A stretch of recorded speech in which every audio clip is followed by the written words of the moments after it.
मारहरा नगर पालिका परिषद के सभागार में भारतीय संविधान निर्माता डॉक्टर अंबेडकर के 67वें परिनिर्वाण दिवस के अवसर पर एक सेमिनार आयोजित किया गया, जिसकी अध्यक्षता पालिका अध्यक्ष शशि प्रभा ने की। सेमिनार को संबोधित करते हुए पूर्व पालिका अध्यक्ष परवेज जुबैरी ने कहा कि डॉक्टर अंबेडकर ने संविधान में समाज के सभी वर्गों को बिना जाति और धर्म भेदभाव के बराबर के अधिकार दिए हैं।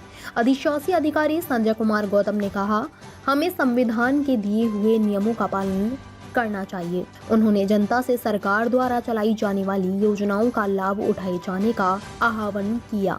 चेयरमैन प्रतिनिधि धीरेन्द्र सिंह ने कहा कि बाबा साहेब ने जाति भेदभाव और दूसरे उत्पीड़न को सहते हुए भी जो संसार में नाम कमाया, उसका कोई दूसरा उदाहरण नहीं मिलता। समाजसेवी हुकुम सिंह ने कहा कि डॉक्टर अंबेडकर ने भारत को दुनिया का सबसे बड़ा संविधान दिया है।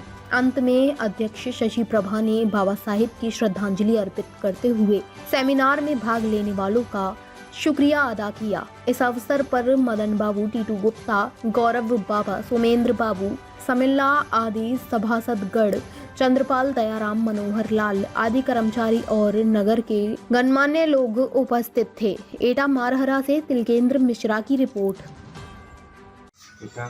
हमारे समस्त सभासदगण, नगर पालिका मारहरा से आए हुए जनता जनार्दन एवं नगर पालिका के समस्त कर्मचारी अधिकारी, अगर हम बाबा साहब को जानते हैं तो शिक्षा के रूप में जानते हैं। अगर वो शिक्षित नहीं होते तो उनको कोई अधिकार नहीं मिलता। तो हमारा मेन उद्देश्य होना चाहिए, जब आपके पास शिक्षा है तो जाति पंथ भेदभाव एक सीमित दायरे में हो जाता है। शिक्षित होकर के जब आप कोई अधिकारी बनते हैं, चाहे कहीं काम करते हैं, तो परिष्कृत होता है कि आपका काम शिक्षा की वजह से बेहतर है। बाबा साहब को उस समय संविधान सभा का अध्यक्ष इसलिए बनाया गया था, पूरे भारतवर्ष में पाकिस्तान सहित उनसे अधिक पढ़ा लिखा कोई व्यक्ति भारत में था नहीं, तो इस देश का संविधान कौन बनाता। उसके लिए शिक्षा उनके पास थी, इसलिए उनको अवसर दिया गया। जब अवसर दिया गया तो उन्होंने सबके लिए एक समान व्यवस्था की। आज़ादी के पहले का भारत और आज़ादी के बाद के भारत में अंतर है। आज़ादी के बाद का जो भारत था उसमें तमाम प्रकार की असमानता थी, जातिवाद था, भेदभाव था। आज़ादी के बाद संवैधानिक रूप से कोई भेदभाव नहीं है, सबको एक समानता का अधिकार प्राप्त है। कोई जाति के आधार पर कोई भेदभाव संवैधानिक रूप से नहीं किया जा सकता है कि आप किस जाति के हैं, किस धर्म के हैं। ये सारी व्यवस्थाएं संविधान में दी गई हैं। तो आज हम आप लोगों से यही निवेदन करेंगे कि अपने बच्चों को शिक्षा का जो अवसर है उसको प्रदान करें। आप आधा रोटी खाइए, लेकिन अपने बच्चे को अच्छी शिक्षा दीजिए, जिससे जहाँ भी हो रहे, सरकारी नौकरी हो चाहे अपना खुद का व्यापार करता है, उसके लिए भी शिक्षा होना जरूरी है। शिक्षित रहेगा। 67वें परिनिर्वाण दिवस मना और उनका ये परिनिर्वाण दिवस आज पूरे भारत में नहीं, बहुत जगह पे मनाया जाता है। डॉक्टर साहब ने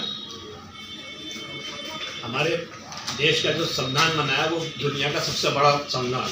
इतना बड़ा संविधान कहीं का नहीं, लिखित में इतना बड़ा संविधान कहीं का नहीं। उन्होंने संविधान बनाने में 60 देशों का बहुत गहन अध्ययन किया, वहाँ के कानून और संविधानों का। उसके बाद जो अच्छी बातें थी वो उन्होंने दी अपने संविधान के अंदर। जैसे अमेरिका से उन्होंने फंडामेंटल राइट्स लिए, जो संविधान के आर्टिकल 12 से लेकर 35 तक,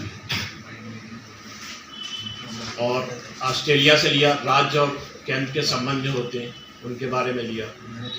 ऐसी अलग-अलग चीज़ें लेते रहे और सिर्फ शेड्यूल कास्ट के लिए नहीं बल्कि उन्होंने सबके लिए प्रबंध किया।